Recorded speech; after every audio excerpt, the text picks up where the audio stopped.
My name is Bruce Cain, and I'm the Spence and Cleone Eccles Family Director for the Bill Lane Center for the American West. And I had to practice that a lot to get it down. For those of you who don't know the Lane Center, we were founded in 2005 by the publishers of Sunset Magazine.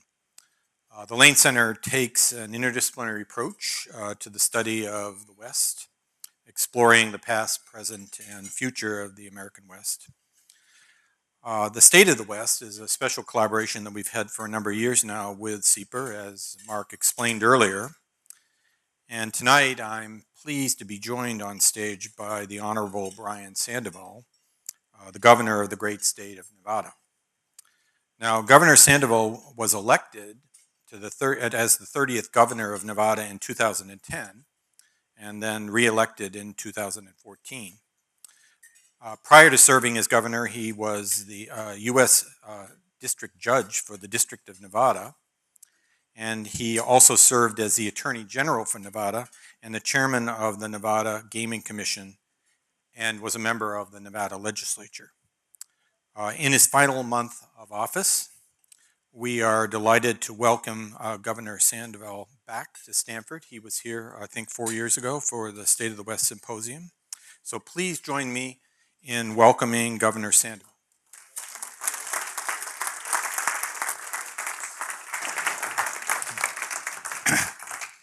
So the governor has opted to live dangerously and do Q&A for the entire session. So you can do that when you only have a month to go, right? Exactly. So save up all those tough questions for dessert. And in the meantime, I will get him warmed up with some questions that are on the theme, at least, that we thought of this session, and that being banks and infrastructure, following on Randy's excellent presentation about rural banks. So let's talk a little bit about rural infrastructure. And if we take you back to when you assumed the head of the Western or the National Governors Association, you took on an initiative called Ahead of the Curve. So talk a little bit about what was in your mind when you took on that initiative and what you were trying to do. First, Bruce, thank you everyone for having me. It really is a privilege and honor to be here at Stanford. In fact, it's humbling. And when I received the invitation, I was really excited to be able to come back because I did enjoy my experience 4 years ago. And so it is a pleasure to be here. But I did have the privilege of serving as the chairman of the National Governors Association. And as the chairman, you have the opportunity to choose your initiative. And I chose Ahead of the Curve. And one of the reasons, and I think we'll get into this during our conversation, is it's what I call the new Nevada. And it's something that I talked about in my State of the State, that we were an economy that was hit harder than any other state in the union. 8 years ago, if I was sitting here, we had 14% unemployment. 175,000 Nevadans had lost their jobs. We led the country as well in foreclosures, bankruptcies. 80% of the homes were underwater. When I stepped into office 8 years ago to now, we had a $2 billion budget deficit on a $6 billion budget. So we were in really difficult times. And one of the things that I ran on and I talked about during my first day of the state was diversifying our economy, but more importantly, diversifying it into the new economy and getting at the forefront of what some people have called the fourth industrial revolution, associated with advanced manufacturing, technology, the autonomous vehicles, all those things. And so we'll get into it in the course of our conversation, but we've had a lot of success in our state with regard to those types of companies. And one of the things I realized was there were a lot of changes that needed to be made within Nevada to be able to accommodate all those new employees and those new companies that were coming to our state with regard to infrastructure, workforce, regulations, et cetera.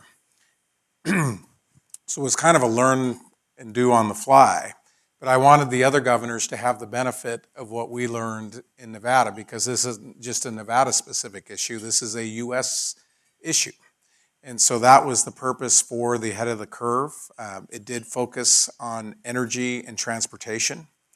We couldn't do everything, but in any event, I thought it was important to inform the other governors. I think Many governors are risk averse. They don't want to take some chances or get into these new areas for fear of what perhaps the public backlash could be. So I wanted to help them along that way. So that was essentially the Reader's Digest version of the basis of choosing that. But infrastructure is one of these issues that seems to have bipartisan support. And at the national level, it seemed like both the Democrats and President Trump were interested in doing infrastructure, but it was stillborn. It didn't come out of the national government yet. So here you are. You inherit a state that has some financial problems because of what happened in the housing crisis, and and yet you're taking on something which takes an enormous amount of money and really pays benefits into the future. So how does the state get into the infrastructure business? How do you even get it started? Well, I guess goes back to taking some risks. Right now with regard to infrastructure, we're building the largest public works project in the history of Nevada. It's called Project Neon in Las Vegas, and we are completely restructuring and modernizing the main artery in Las Vegas with regard to where the Interstate 5 and 95 meet. But we're also updating technologically our highway and our infrastructure system because I'm anticipating huge growth in electric vehicles. So we're going to what we call electrify all our highways so that there are charging stations no matter where you are in Nevada. We have the loneliest road in America, but we do. I'm not kidding.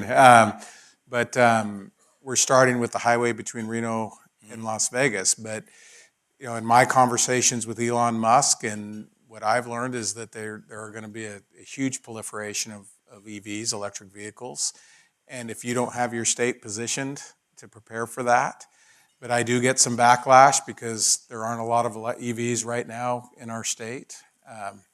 But you have to look 5 years, 10 years, 15 years, 20 years into the future. The other thing are autonomous vehicles, and I think we're going to talk about that in a little bit as well. Obviously, that's in its infancy, but you have to have the smart city and the smart grids in order to operate the autonomous vehicles. If you go to Las Vegas today, you can get in an autonomous cab. There is a driver in there, but it's Aptiv has, I believe, 200 to 300 vehicles there, and you'll see them all over Las Vegas. That's something else that doesn't happen overnight. We were the first state to adopt regulations that allowed for the testing and operation of autonomous vehicles.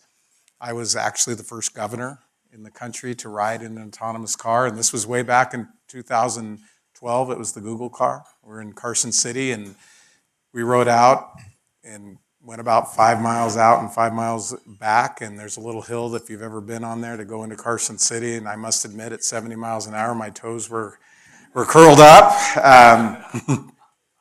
And we pulled into the DMV, and I said, I can't believe you let me behind the wheel, because they actually let me behind the wheel, and they looked at me and said, we can't believe you did.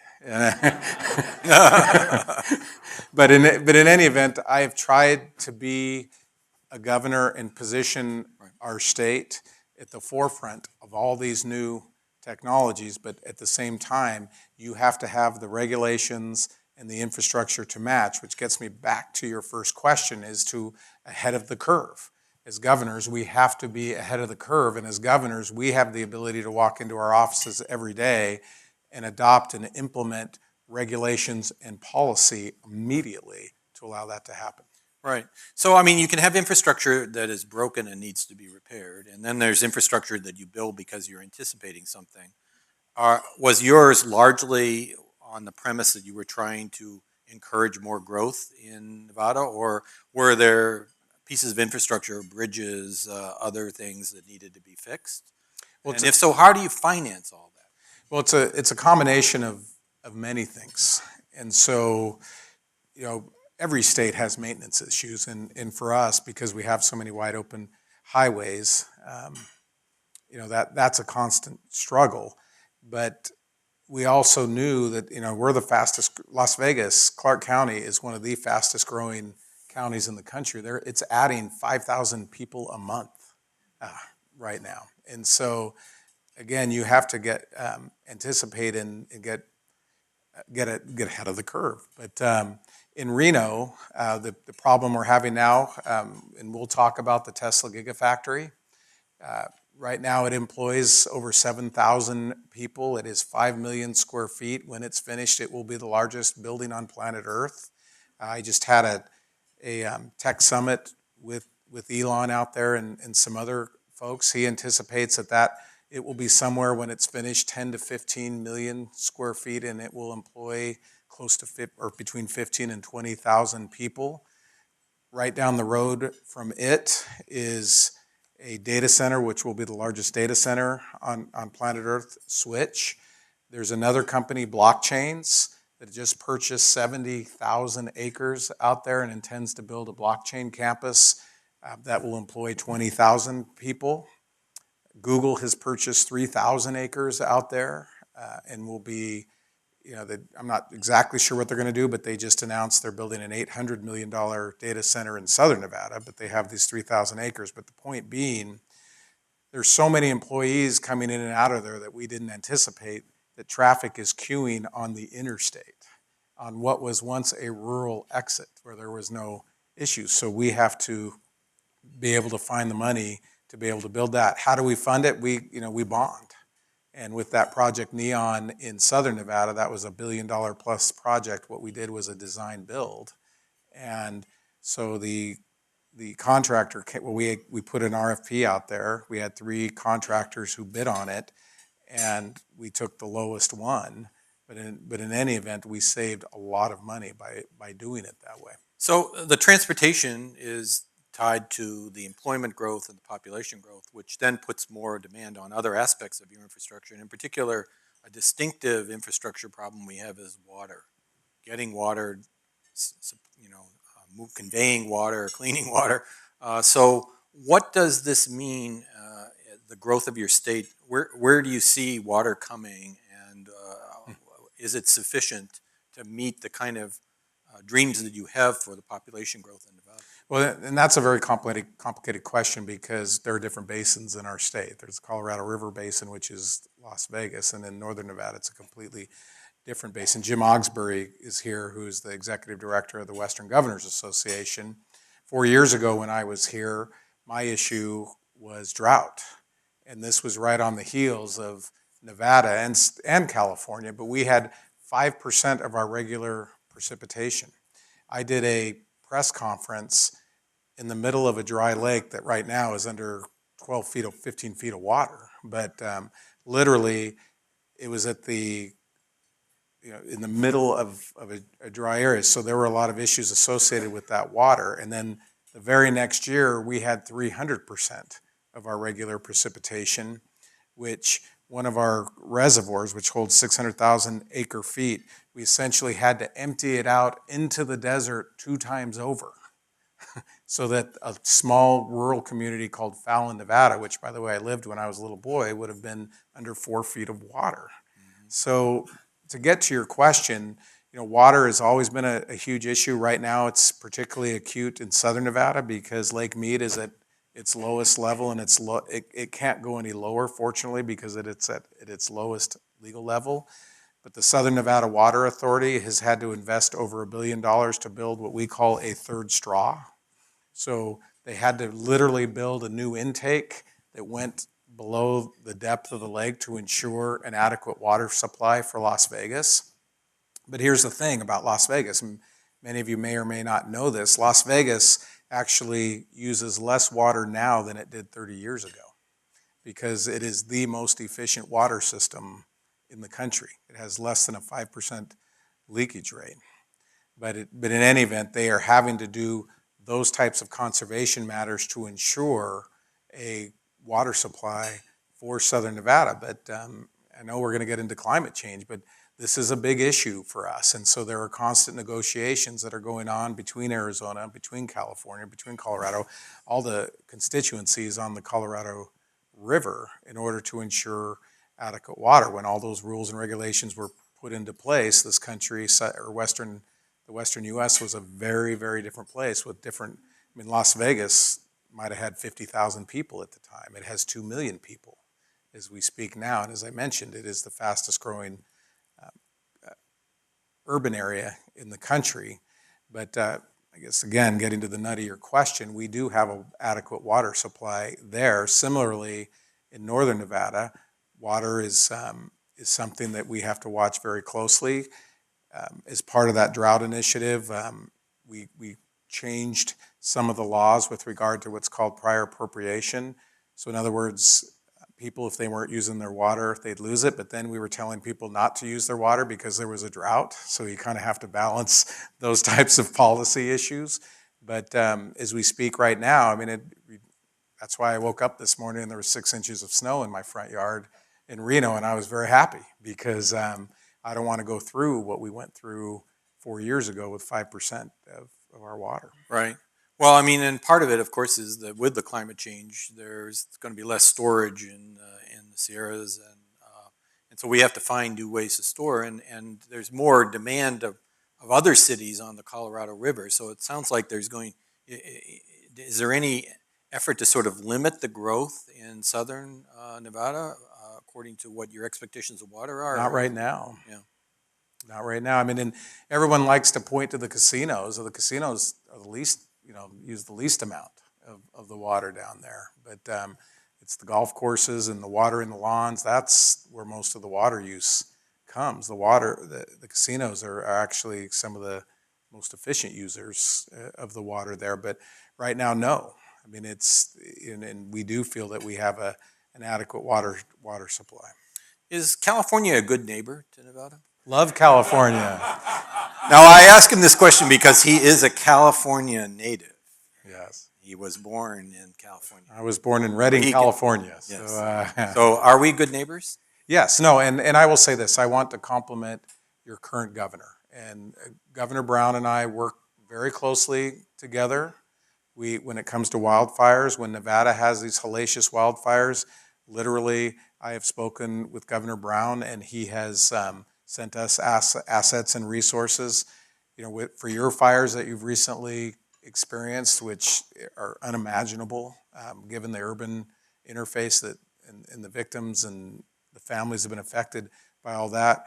We sent our National Guard, we sent our helicopters, we sent several of our crews over there to help out. So we've cooperated very well in that area. Lake Tahoe is another place. We have a Tahoe Forum every year where the California senators and the Nevada senators and each of the governors meet. We meet at Lake Tahoe and talk about ways that we can preserve the lake and preserve its clarity and be good forest managers, those types of things. So Governor Brown and I have really collaborated well. So we're perfect neighbors. You have no complaints.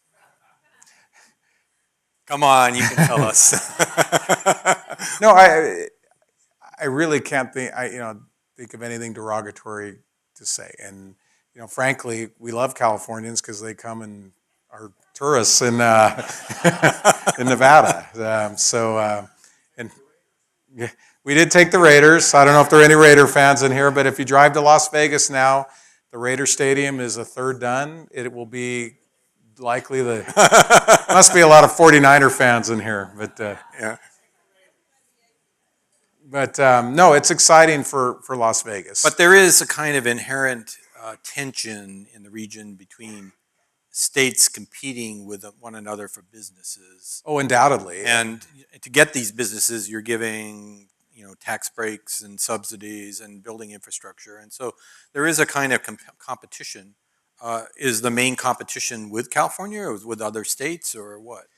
And again, I'm trying to be as diplomatic as possible. So amongst many of my responsibilities, one of my first initiatives, what we talked about in 2011, historically in Nevada, economic development was within the province of the lieutenant governor. And in 2011, I sponsored a bill that brought it within the governor's office because I felt like if I was going to diversify our economy, I needed to be the one who was in charge of it, or the governor needed to be in charge of it. So we elevated economic development to the governor's office. We created the governor's office of economic development. We created a board of which I chair. So every month we have companies that are seeking those abatements, and we can get into that conversation with regard to the tax abatements or perhaps tax credits. But I'll just tell you, there are many California companies that are coming to Nevada. And they come, the primary reason that that they explain when they come before our board is affordability, Yeah. that their employees can no longer afford to buy a house. They have to commute an hour, 2 hours to get to work. They're struggling.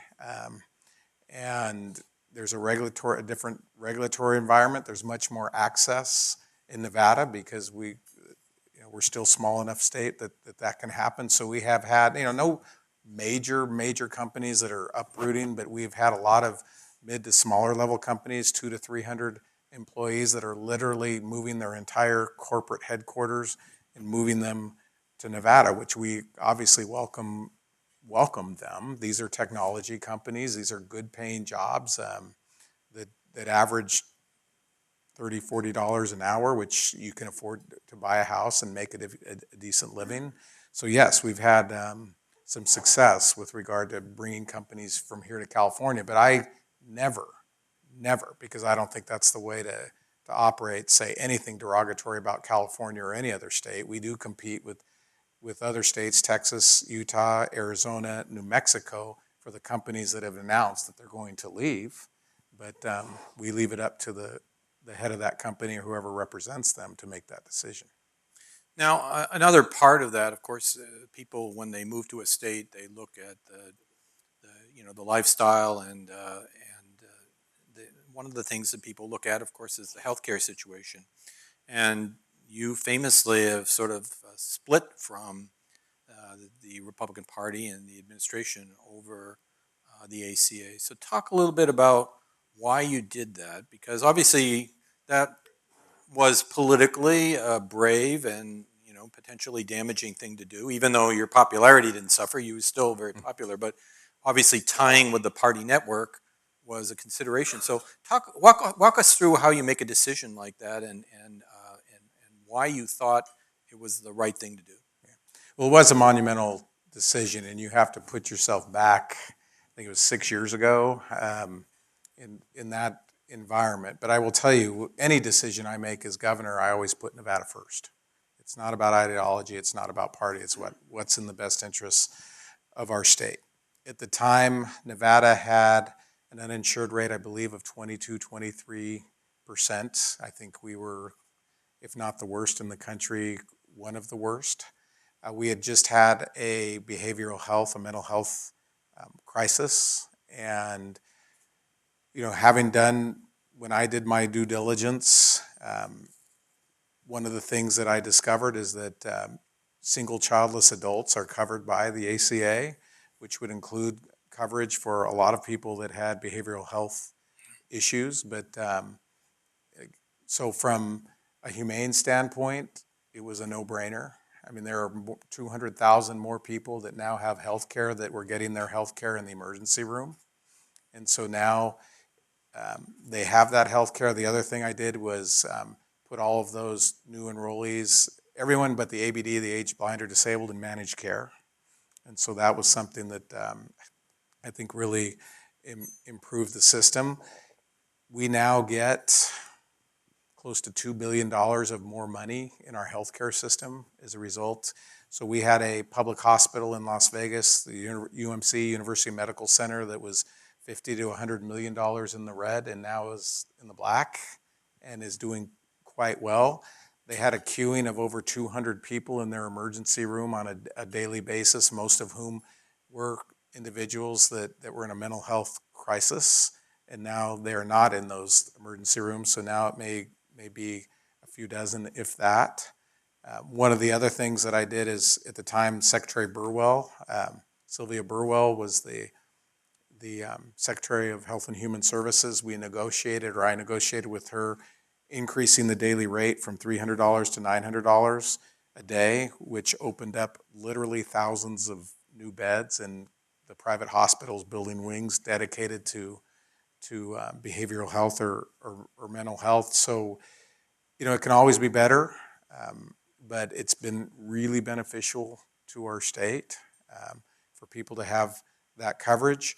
We did have a challenge a couple years ago in rural Nevada. So in Nevada, we obviously have two distinct urban areas, Las Vegas and the Reno area, and 10% of the population lives in the rest, and the providers in those rural counties all pulled out. And so there was not going to be a provider out there. So I was able to negotiate with a company to stay, and that really saved that. But some of the reimbursements and things are a challenge out there in the rural counties, and getting providers out there, getting doctors, getting nurses. Nobody wants to live in Tonopah, Nevada, if any of you have heard of Tonopah. But and I love Tonopah because I know this is being recorded. But but I'm just saying, there's some people who don't want to live in a very remote town with less than 1,000 people, but these people need to have care.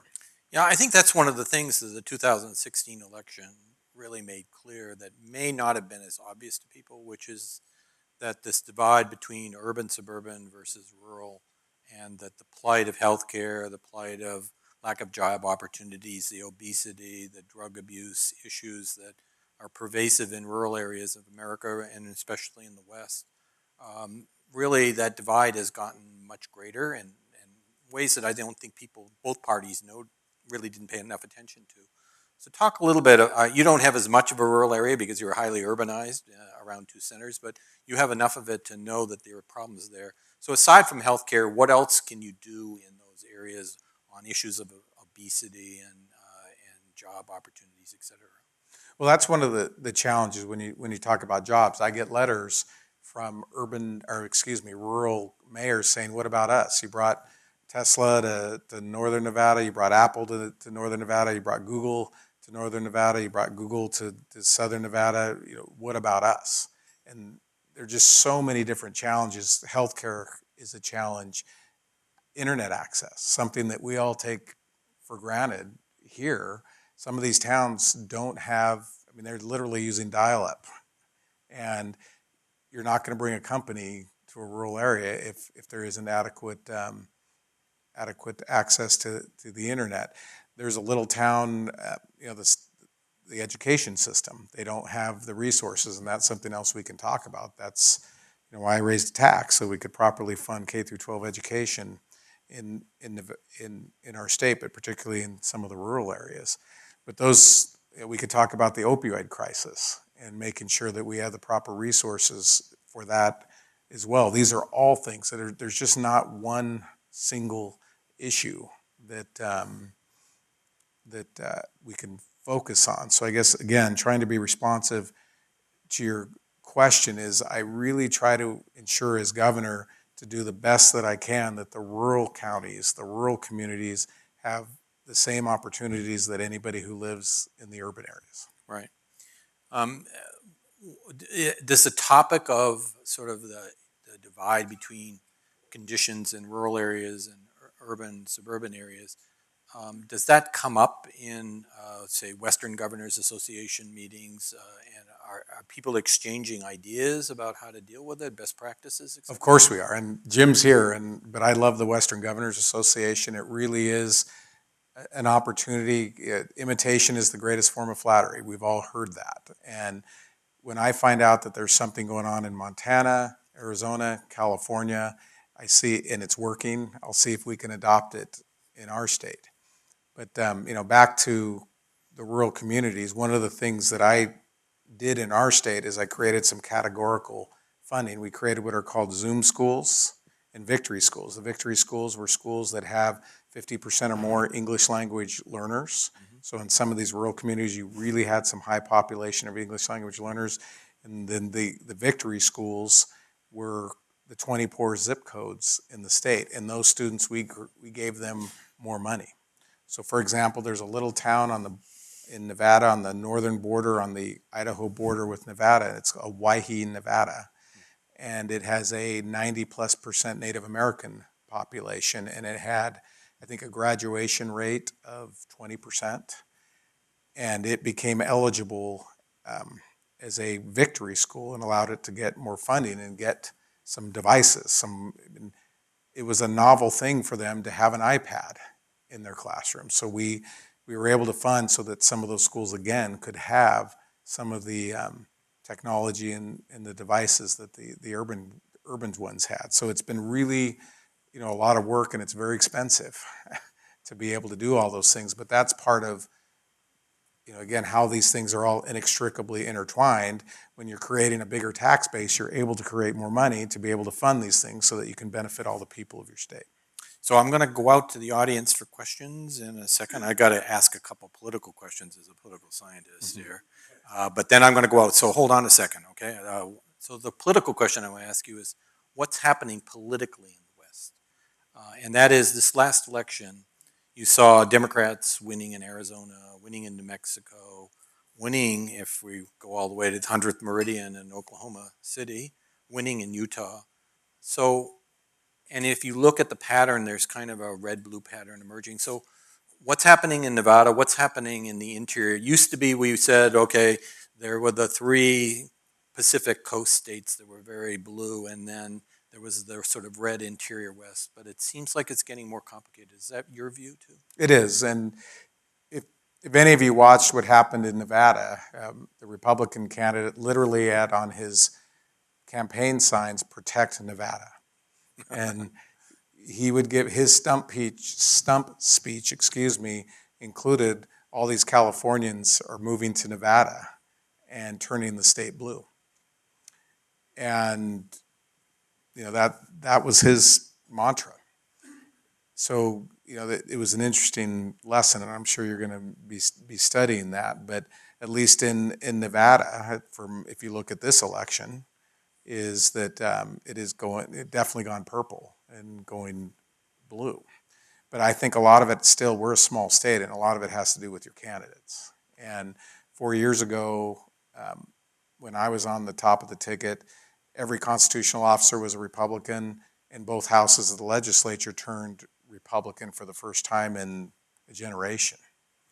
So, but at least in this election cycle, you saw what happened. And, I guess you can point to what's happening nationally. I know that our Republican, and both our U.S. senators are Democrats as well. The Republican incumbent lost his race to a one-term congresswoman. But they all essentially tied themselves to the president. The president came to Nevada several times. And so I think it was an interesting study that, again, I think you'll look at. But at least as we sit here now, Nevada is a purple state at best. Okay, so let's unleash the audience here. And I'm sure we'll have lots of questions. So I'd let you guys just pick. Yeah. Wait for the mic, please. Yep. A large percentage of the land in Nevada belongs to the federal government. How does that affect the way that you run the state? How did it affect how I run the state? So just for everybody's edification, Nevada is 86% federal land. And if you looked at a heat map, the only places that aren't federal land are along the highways and the railroads, and in Reno and Las Vegas, in Carson City. So it's really important as governor that I work closely with the federal government, particularly the Department of Interior and the Bureau of Land Management and the Department of Energy. Here's an example. So as you know, there's an effort to locate high-level nuclear waste at Yucca Mountain in southern Nevada, and I have been an unapologetic opposed to that because I don't think that it can safely geologically isolate the waste. But more recently, we were advised that the Department of Energy was going to move plutonium from South Carolina because it was found that it was unsafe to store it there, so they wanted to put it in our state. And pardon me? Yeah. No, exactly. But so they found it was so unsafe that they couldn't store it there, but it's okay to put it in Nevada and literally bury it in the desert. And so Secretary Perry is a friend and somebody that actually supported me in my first run for governor, but we talked about this.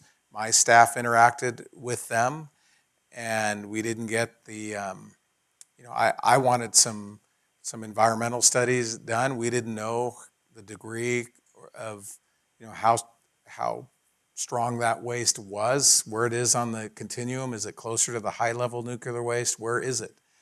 But in any event, we couldn't get any of those answers, so I had to file a lawsuit, or I instructed the Attorney General to file a lawsuit, and we get into litigation.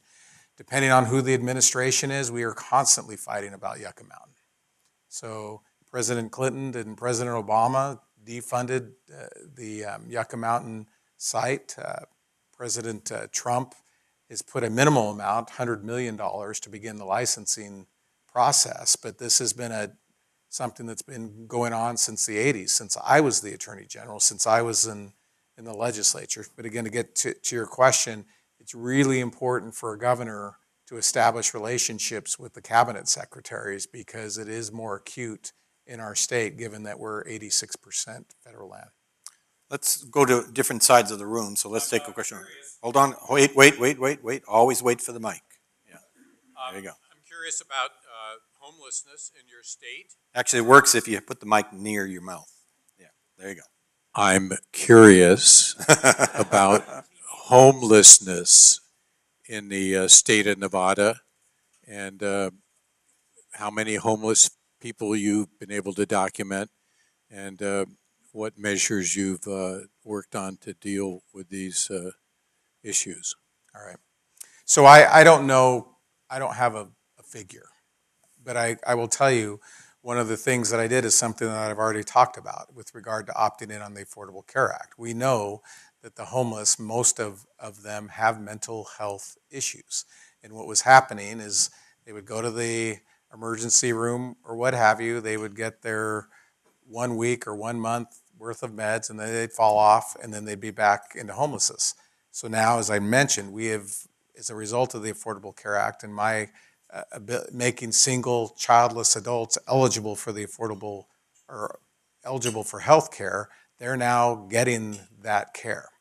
The other thing that it's interesting that you brought that up, but in both northern and southern Nevada, there are mental health campuses, and we have worked closely with the local governments, and we have essentially given open-ended leases to the local governments to be able to provide housing for people who are homeless and give them the ability to have a place to reside and get up and off their feet and be able to find a job and get some stability. You're never going to, there are some people that are homeless that just don't want to be managed. And that's always a struggle and a challenge, but I guess those are two examples of where I've made policy decisions that have directly addressed the situation. Okay, let's go back over to this side. Wait for the mic, yeah.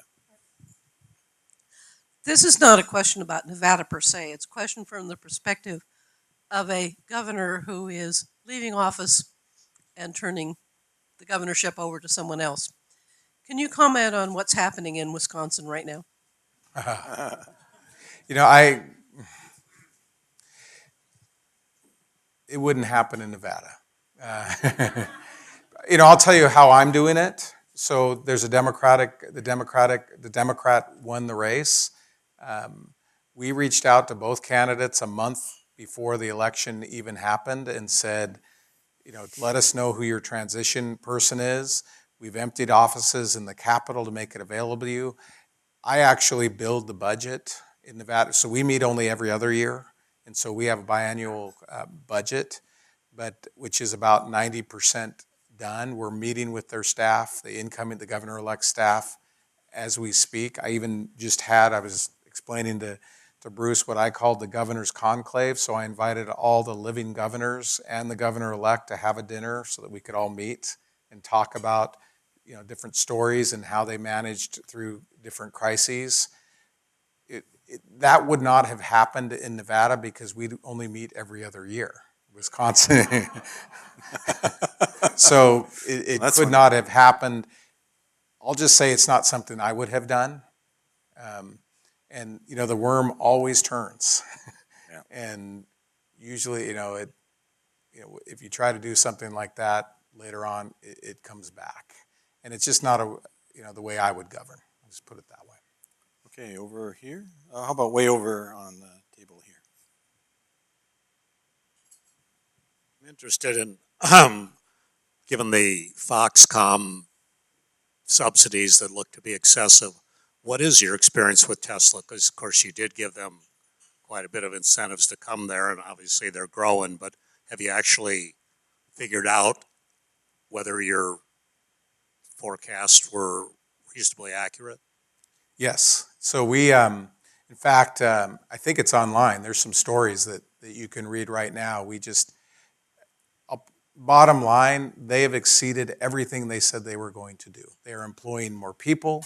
They've invested more money. They've created more construction jobs. It's been a massive winner for us. So yes, and we can get into the debate about the incentives in the abatements, and I have this on an ongoing basis. We're still collecting tax money, and but we're not collecting as much as we would have. But in the meantime, there's 7,000 direct jobs. I think what I saw, if my memory serves me right, is there are over 30,000 indirect jobs, and the amount of economic benefit that we're getting is far ahead of what we thought it was going to be. So yes, we had to compete, and that's, as a governor, you have to work in the real world. And you cannot provide abatements, and you cannot provide incentives, and you don't get anything. You get nothing. And that Tesla factory, they called it the Tesla effect in northern Nevada, has transformed what's happening out there with Panasonic and the data centers that I talked about before. And it's completely remaking the economy, the base in northern Nevada. So, it was a big risk for me. I had to go out on a huge political limb. I had to call a special session of the legislature. I mentioned that we only meet every other year. I had to call a special session of the legislature to create a new category of abatements in order for them to come, for Tesla to come. But frankly, we were a fraction of what other states were offering. I mean, the benefit of Nevada was that they could get a building permit within 30 days. Whereas, I'm just told this anecdotally, if they'd come to California, it would have taken 2 years. And they needed to start building, and they needed to start producing those batteries.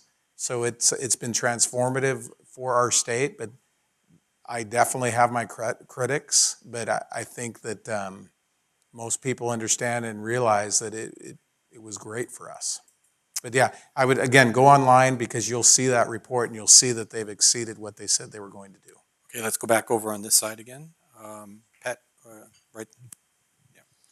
I grew up in the West, and Montana, Wyoming, and Utah. Got my first gun when I was 7, and yet I also watched the Las Vegas shooting. And I wonder, as the governor of that state, what your thoughts are about trying to at least have some influence or curtailment of that kind of rampage. Well, first, I hope for anybody's benefit and anybody who's in public service, anybody, that nobody has to go through that. That has taken something out of me that I will never put back. I mean, that is the phone call as a governor that you never want to get. And I still will never, I was in the mansion reading, and I got that phone call at 10 o'clock that night. And, the reports that I was getting and then going there the next morning and walking through where there were still bodies out there, going to the hospital and talking to the families, talking to the first responders, law enforcement, the firefighters, going to the coroner's office where they literally had to bring in a refrigeration truck because there were so many bodies there. 58 that were killed, over 500 that were injured, and then thousands upon thousands that have been affected mentally by that. We have expended millions of dollars, and most of whom were Californians, frankly. I think they estimated there were 12,000 Californians that attended that. So we as Nevada, and I've told them it is not just it is the right thing to do to be able to provide that victim compensation, even if they're California residents. So we are providing that, those resources for the Californians. In terms of what can I do? If I had another term, I'd ban the bump stock. The The bump stock was what allowed him. The other thing that I did was we now require all the properties to provide to the Gaming Control Board essentially a layout of the property. We've implemented more safety procedures. So now if you go, I was just at the Wynn, there's a dog, sniffing dog at the elevators, but he did purchase all those guns legally. And so no matter where he would have done that, I mean, the one thing they'll never figure out, what we still don't know, is why. There was nothing that would have indicated he was a known player in Nevada, both in Reno and in Las Vegas. He had a line of credit at the Wynn. He had a line of credit at the MGM. He had a line of credit at Caesars. He had never indicated or shown any type of violence. He had never been adjudicated mentally ill. So there was nothing that would have indicated that he was capable of doing what he did. But we have tried, not just tried, we have implemented, I think, more procedures to ensure the safety of the patrons. There are 42 million people a year come to Las Vegas alone. Over 52 million people come to Nevada. So I think it's going to be incumbent upon the gaming industry for us to learn from that, to make sure that all the policies and procedures are in place. One of my responsibilities after I leave the governor's office is I'm going to be leading a committee and working with the victims so that we can put together an appropriate memorial for that. That's something that doesn't happen overnight. But again, with regard to the guns, that's the question. That would be something that would have to be done federally. No. Okay, let's go back over here. Let's go to Chris Field. Thank you. You promised earlier that you would say a few words about climate change. I'd love to hear your thoughts about what Nevada has done and should do to prepare for climate change. Well, I wanted to take action. So one of the things, I think we were talking about it at the reception. I signed net metering bills that allowed for the proliferation of rooftop solar in our state. We have used incentives, so I believe in Nevada, we have installed close to $8 billion of renewable energy projects in our state. I've signed legislation that will close 2 coal-powered plants in southern Nevada and will replace them with renewable energy.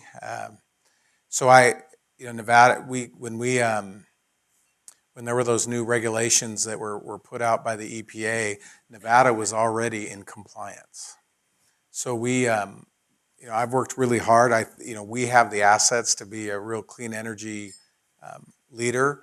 In full disclosure, I did veto an RPS bill that would have increased the renewable portfolio standard in Nevada to 50%. But that was also along with where we had a ballot question that would allow for energy choice in our state. And I wasn't sure what effect that would have. And the other thing, again, with regard to California, you guys produce so much renewable energy that you actually pay Nevada to take it. Yes. So you pay our utility to take your excess solar energy that's produced during the day. Now the batteries and what's happening at Tesla is going to help with that, but I didn't want to increase our RPS to the point where we were producing so much renewable energy that we couldn't use it all. So I was trying to find a balance. We already do have a 25% renewable portfolio standard, and I'd like to see that stepped up, but I thought 50% was too big of a jump. But I think the combination of all those things has been responsive to climate change, and I think that I can say in very good conscience that Nevada has done its part. Okay, let's go back over on this side again. So I'm on the faculty of Civil and Environmental Engineering and head of the new Smart Cities Research Center here. And so your political leadership on smart cities and autonomous vehicles is very much recognized. Thank you for that. My question is, if you were Gavin Newsom, How would you think about high-speed rail going forward in California? Nice, easy question. Well, I'll try to avoid that question. So there for years, there's been a desire to build high-speed rail between Las Vegas and LA. And there never was enough money. There's a Florida company, and I can't recall its name. You probably know it, that has purchased, and I am told it's going to be real. I don't know if it's going to terminate in Victorville, which has been another debate. Is anybody going to ride a train to Victorville and figure out how to get from the other station? I can't recall the community where it's going to be, where they want it to actually terminate. But I'm told that the money is there to build this, and I think there's got to be some type of demonstration project. I think yours is going to go from San Francisco to Fresno to southern San Jose. Something like that. I mean, I don't know. I've ridden the high-speed rail in Germany and in Japan and China, and it works great. I just don't know if too much infrastructure has grown around that makes it so that it can pay for itself. So it's just really difficult to redo the infrastructure and make it so that you get the proper ROI, return on investment, to make it realistic. But at the same time, I was in Southern California, and you guys are saturated. There is no more room for any more cars.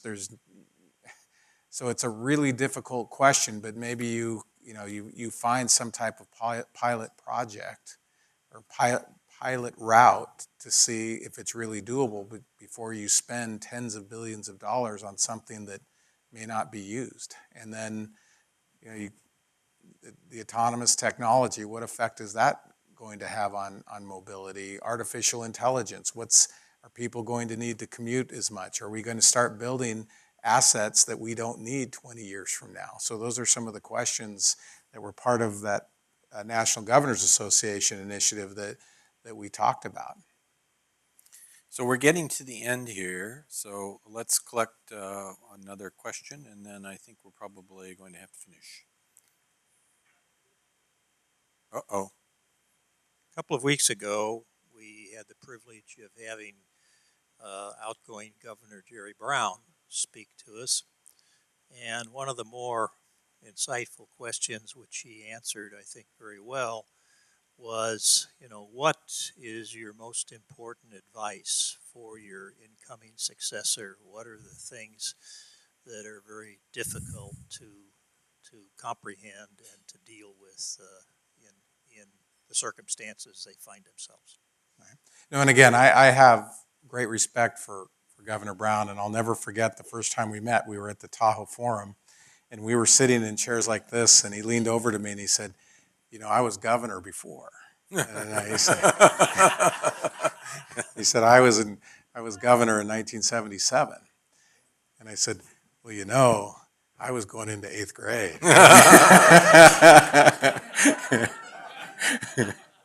And he laughed. It was a way to connect. But in terms of advice, my advice would be to love your state.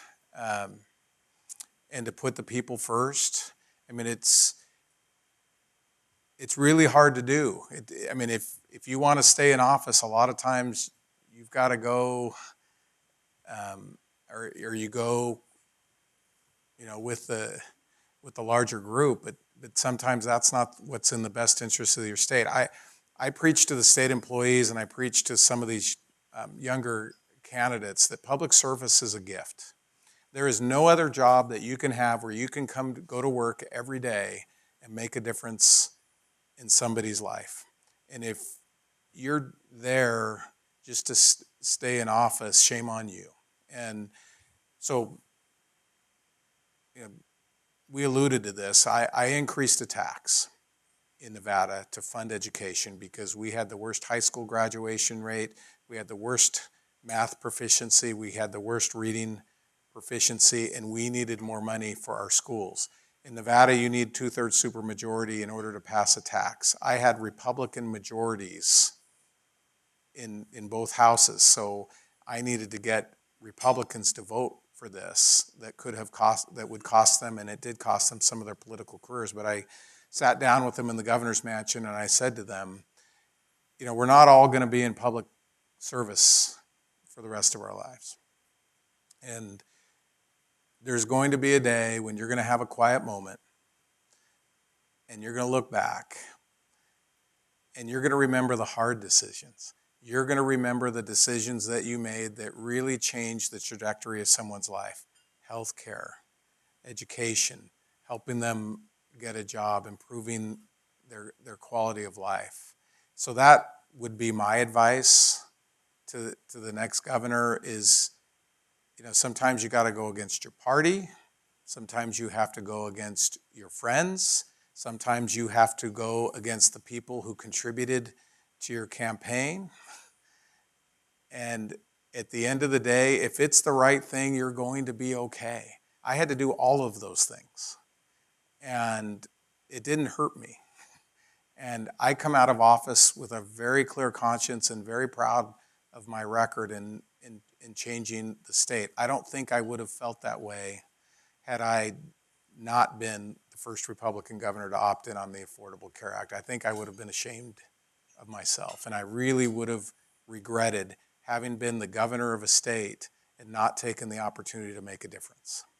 So, and then the other thing I would say is, to really think about things. I had the benefit of being a federal judge before I was governor, so I'm used to really looking at all the facts and taking into every consideration. In fact, sometimes I'm criticized in Nevada because they say I'm actually too thoughtful. I don't know. I don't think that's a bad thing. But to really, don't think about the next term and getting reelected, to really narrow and isolate those issues and get the best information that you can and then make that decision. So that, I hope that's responsive to your question. That's one of the reasons, the only job that I'm committed to is I'm going to be teaching part-time at the University of Nevada, Las Vegas Law School. And I'm going to be teaching a law and leadership class that really is going to focus on the intersection of law, policy, and politics. And hopefully, if I can make an impression on a couple of those students in that class to really do what I just described, rather than getting sucked into this ideology or partisanship or the next election, then I'll have been a success. Okay, so join me in thanking the governor for a wonderful session.